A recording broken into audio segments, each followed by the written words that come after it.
Your business isn't failing because of market conditions. It's failing because you're making bad decisions. And you're making bad decisions because you've made too many decisions already today. Every single decision your brain makes depletes a finite resource. By noon, you're operating at 60% cognitive capacity. By 3 p.m., you're at 40%. By the end of the day, you're making gut call decisions that should require careful thought, and you don't even realize it's happening. This is decision fatigue. And it's the single biggest reason founders scale their companies to a certain point and then hit a wall. Not because they lack vision, not because the market changes, because they run out of mental capacity to make good decisions. Today's guest has spent years studying this phenomenon, and what she's found will change how you think about your day, your team, and your entire decision-making architecture. Charlotte, welcome to Scale Up Stories. Thank you.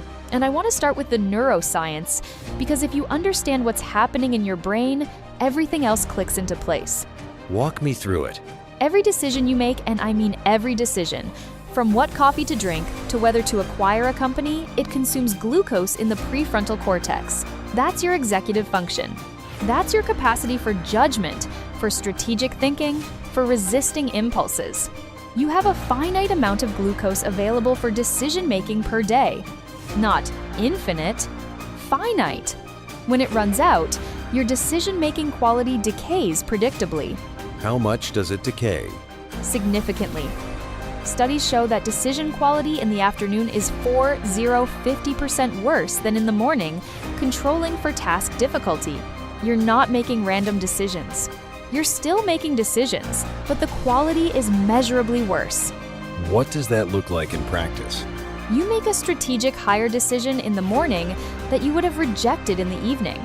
You approve a vendor contract that you would have negotiated harder on. You make a product decision that's not aligned with your strategy. You overcommit to things you should have declined. How many decisions does it take to deplete your cognitive capacity? It depends on decision complexity, but for most people, somewhere between 30 and 60 significant decisions per day. Not small binary decisions. Decisions that require judgment. And most founders are making way more than that.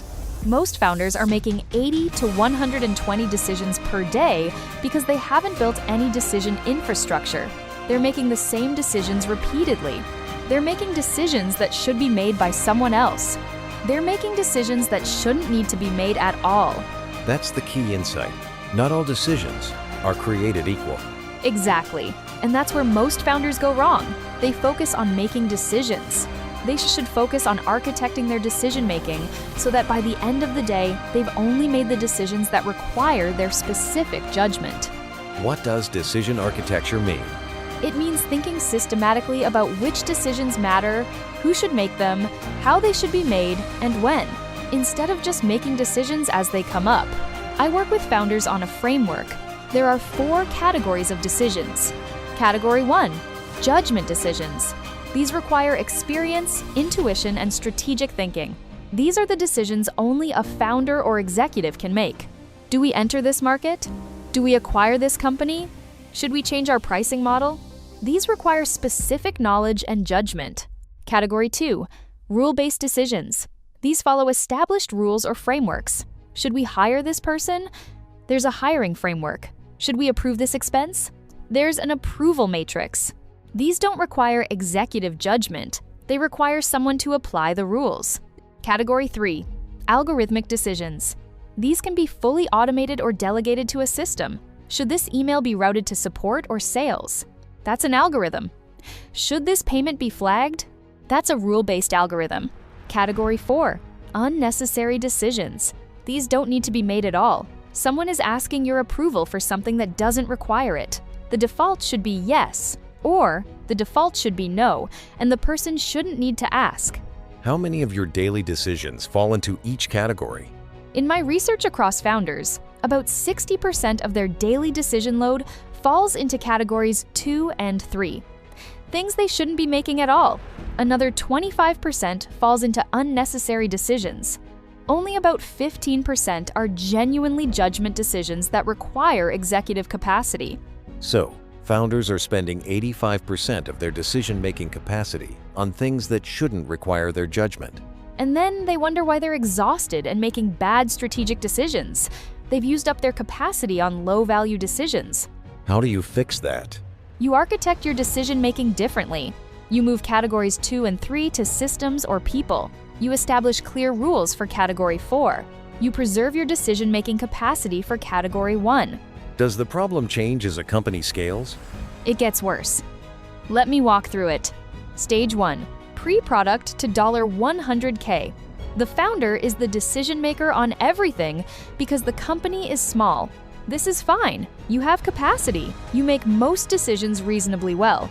The issue is that you're not building decision architecture, so when you scale, you're still functioning the same way. Stage 2. $100K to $1M. This is where the founder hits the wall. The volume of decisions is now 3x what it was. The company is still small enough that people are asking the founder, but the founder's capacity hasn't changed. This is where founders start to show signs of decision fatigue. They're more reactive, they're less strategic, they're making worse calls. This is where a lot of companies stall, right? Exactly. Founders blame the market or the team or the product, but the real issue is that they're cognitively overloaded. They've hit their personal capacity ceiling. How do they get unstuck? They have to deliberately architect their decision-making. They have to delegate decision authority. They have to build systems. This is actually harder than making all the decisions yourself because it requires clarity and trust. Stage 3, $1M to $10M. If the founder has built decision architecture, this is growth mode. They're making decisions that matter. People are empowered to make their own decisions. The company scales smoothly. If the founder hasn't built decision architecture, they're still the bottleneck. The company feels slow. Decisions lag, execution lags. Stage 4, $10M+. At this scale, if you haven't architected your decisions, you're paralyzed. The founder can't make all the decisions, but nobody else has the authority to make them. Everything slows down. So decision architecture is what separates companies that scale from companies that get stuck. It's one of the primary separators. More important than product, more important than market timing, more important than capital. Because without decision architecture, you have a bottleneck that doesn't scale. You mentioned this affects decision quality, but does it have other effects? Absolutely. Decision fatigue doesn't just make you make worse strategic decisions, it affects everything. First, your emotional regulation gets worse. You become more irritable, you're quicker to anger, you're less patient. This cascades into the team. People notice the founder is cranky. They become less willing to bring problems. Communication deteriorates. Second, your risk tolerance gets inverted. Early in the day, you're appropriately risk tolerant. You're willing to take calculated risks. By the end of the day, you're either reckless or extremely risk averse, depending on other factors. Neither is optimal. Third, you become more biased. Decision fatigue doesn't make you more rational, it makes you more susceptible to your existing biases. You confirm what you already believe. You're less willing to consider contradictory evidence. That's insidious because the founder doesn't realize it's happening. Exactly. They don't wake up and think, I'm tired, so I'm going to make worse decisions. They just make the decisions and assume they're good. The degradation is invisible to them. How does a founder know if they're suffering from decision fatigue? There are several signals. First, you're avoiding big decisions. You're aware that a decision needs to be made. Should we fire this person? Should we pivot the product? Should we hire for this role? And you keep putting it off. That's decision avoidance, which is a symptom of fatigue. Second, you're making the same decision repeatedly. A person asks you the same question, and you give a different answer depending on the day or your mood. That's a sign you haven't built a decision framework, and you're suffering from fatigue on top of that. Third, your team is waiting on you. Important initiatives are stalled because they're waiting for your approval. You're the bottleneck and you're aware of it, but you're not fixing it. Fourth, you're making reactive decisions instead of strategic ones. You're saying yes to things because it's easier than saying no. You're adjusting strategy based on the last person you talked to. You're not following your plan. Fifth, you're working longer hours trying to catch up. The implicit assumption is that if you work longer, you'll get everything done. So you're working 70-hour weeks and still falling behind. That's a sign you're trying to solve a system problem with individual effort. That last one resonates. A lot of founders think if they just work harder, they'll solve it. They absolutely do. And it's backwards. Working more depletes your capacity faster. You can't solve decision fatigue by working harder. You solve it by working smarter on your decision architecture. Okay, so a founder realizes they're in decision fatigue. What do they actually do about it? Step 1. Conduct a decision audit. For 1 week, track every significant decision you make. Not every choice, just decisions that require judgment. At the end of the week, categorize them using the framework I mentioned: judgment, rule-based, algorithmic, unnecessary. Then what? Step 2. Delegate or eliminate. For every decision that's not a judgment decision, move it off your plate. Either delegate it to someone with decision authority, or build a system, or eliminate it. For example, should we accept this new customer? You could make that decision every time. Or you could establish rules. We accept customers that meet these criteria. Sales can approve on their own. Now you've moved a Category 2 decision to a system. What's step 3? Step 3. Establish decision authorities. Make it crystal clear who decides what. Create a decision tree. If it's about product architecture, engineering decides. If it's about go-to-market, marketing decides. If it's about hiring in this department, the department head decides. If it's about company direction, executive team decides. This removes ambiguity. People don't have to ask you. They know who to ask. And step 4? Step 4. Create decision rules for your judgment decisions. Even for the decisions that require your judgment, you can create frameworks that constrain them. For example, we will only consider acquisitions that align with our core strategy and that we can integrate within 6 months. That doesn't make the decision for you, but it narrows the space of possible decisions. It preserves your judgment, but focuses it. What do founders get wrong when they try to build decision architecture? The biggest mistake is delegating without clear criteria. A founder says, okay, you make hiring decisions without establishing what good looks like. The person makes decisions that don't align with the founder's vision. The founder doesn't like the results. The founder takes back decision authority. The fix is, be very explicit about your decision criteria. Here's what a good hire looks like. Here's our compensation range. Here's our timeline. If a candidate meets these criteria, hire them. If they don't, reject them. If they're borderline, ask me. What's another common mistake? Confusing delegation with abrogation. A founder delegates a decision and then constantly second-guesses it. You decided to do X, but I would have done Y. That destroys trust and makes it pointless to delegate.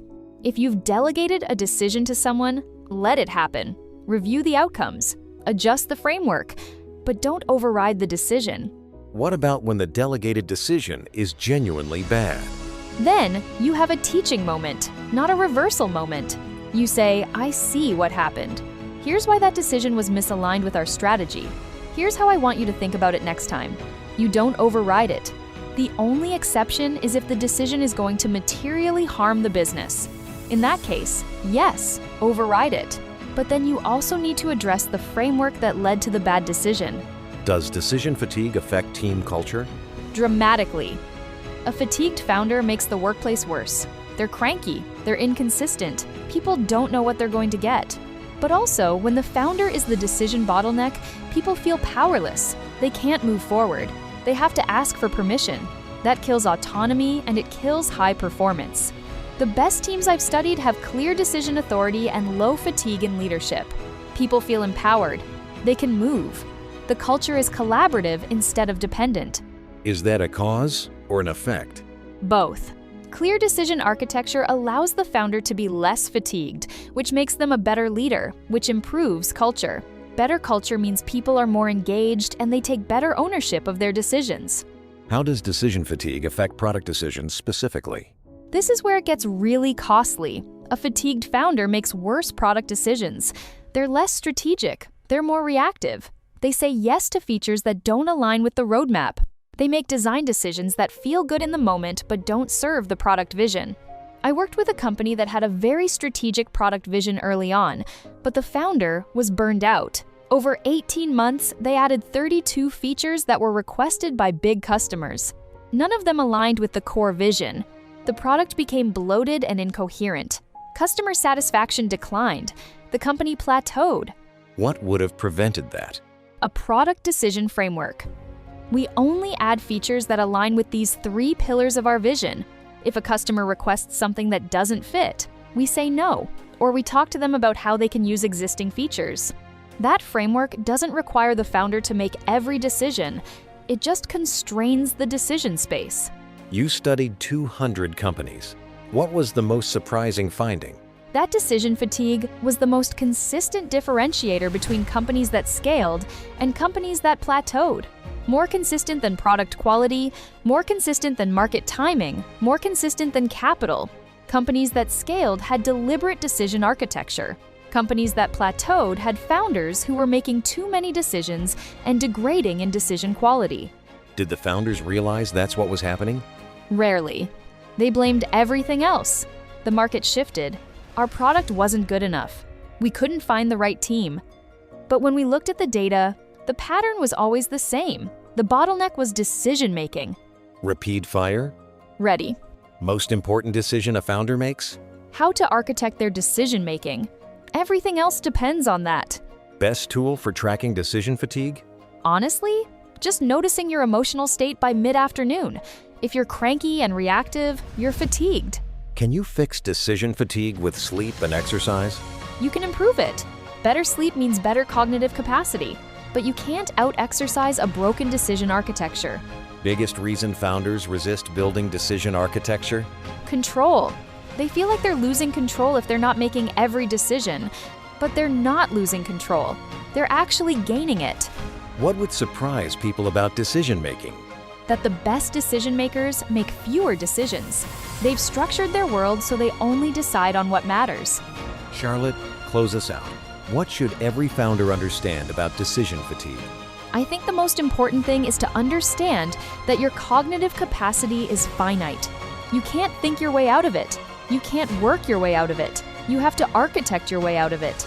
That means identify your judgment decisions. Delegate or eliminate everything else. Create clear decision authorities. Build decision rules for your judgment calls.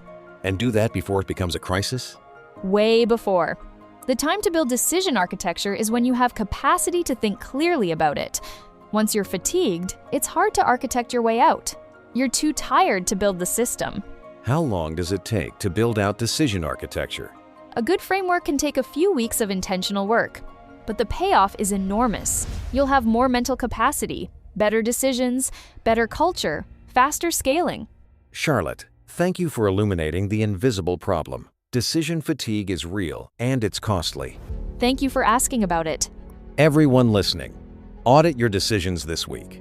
Notice where you're fatigued. Start building your decision architecture before the fatigue costs you. Your business depends on it. That's episode 23 of Scale Up Stories. I'm Sakil. Architect your decisions. Preserve your capacity. Scale Up Stories is independent. No sponsors, no gatekeeping. Just founders talking about what actually works. If this episode changed how you think about your workday, share it with one founder who's drowning in decisions. Subscribe wherever you listen. Leave a review. Links to Charlotte's research in the show notes. Until next time, decide intentionally, scale strategically.